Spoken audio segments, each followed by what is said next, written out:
All right, let's talk about Anthony Richardson, who, we got to get this out of the way, and it's something we will talk about when we get into the film study as well, is, got injured in this game, definitely takes too many hits, and that was unfortunate, but we still saw him, I thought, looked really good when he was out there. I think that, week one, I kind of felt like, actually, going back in the preseason, I was kind of like, oh, he's actually playing surprisingly competent football right here, because, I liked him out of the draft. I liked that the Colts drafted him, but also felt like it was going to take him some time to develop.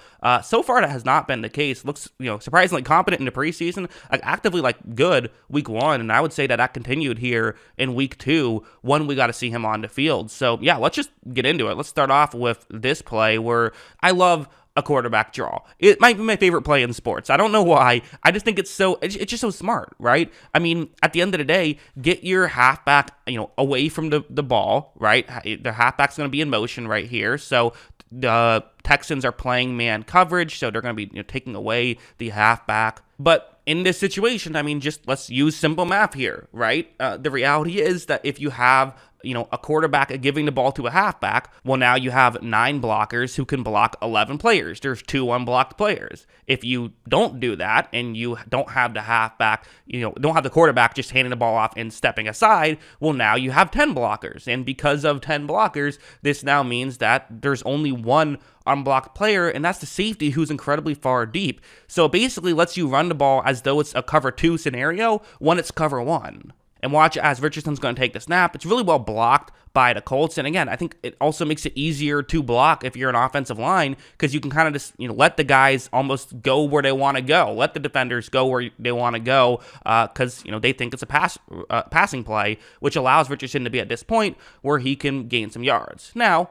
you still do have to, deal with a safety, right? It's not like, okay, you're in this situation, you get a touchdown, because there still is a safety. And I think part of why some teams don't like to do this is you don't want your quarterback to get, clotheslined by a safety. That's not typically a good scenario. So what's Richardson going to do in this scenario? Well, he's athletic enough. He runs by everyone. I don't know if he got touched on that play. He might have gotten grazed by one of those defensive linemen sticking their hands out, but didn't get touched too hard if he was touched. That is just really good football by Anthony Richardson, and I love these types of plays. Like this one's another one where what's going to happen is that, so they're going to run a play action, kind of a clever way to do it though, because you have the running back who's currently lined up to the offense's left, but they're also going to fake as though it's going to be a run to the offense's left, which is, I think, pretty clever here.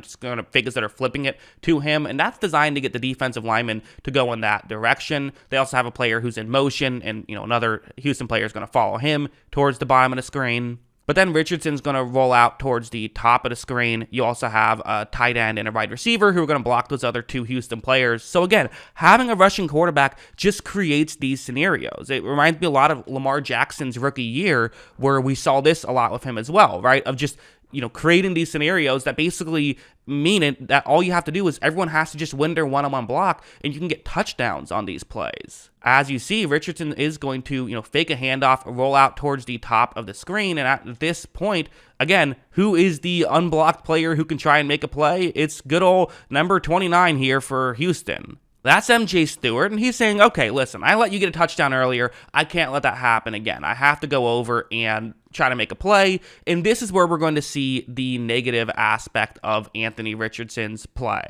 Watch as you see, I mean, I can't believe Richardson didn't get taken out of the game after that. I guess the way that he came up, it was what made you realize, okay, I guess he's all right. But that's a blow. And you don't want to see him be taking those shots. That's scary. And that's the kind of thing that, again, we would see him later take a shot that did take him out of the game. And you have to find a way to protect yourself. It kind of feels like on that play, there might have been a way where maybe you dive forward and don't take that kind of hit. I don't know. Or maybe just try to juke out the safety, or maybe just go down and don't take the touchdown in this scenario, right? At the end of the day, week 2 in a game against a team that, well, let's just say if you believe you're a playoff team, then you should be able to beat the Houston Texans. Maybe this is the kind of game where you don't take that hit. You have to pick those spots, and he's just going to have to learn how to do it. Now, do players ever seemingly learn how to do it? Usually not. Usually if there's someone who takes a hit, there's someone who takes a hit, and that's just who they are. But hopefully Richardson just protects himself better, or maybe he's just gotten a little unlucky with some of the hits so far.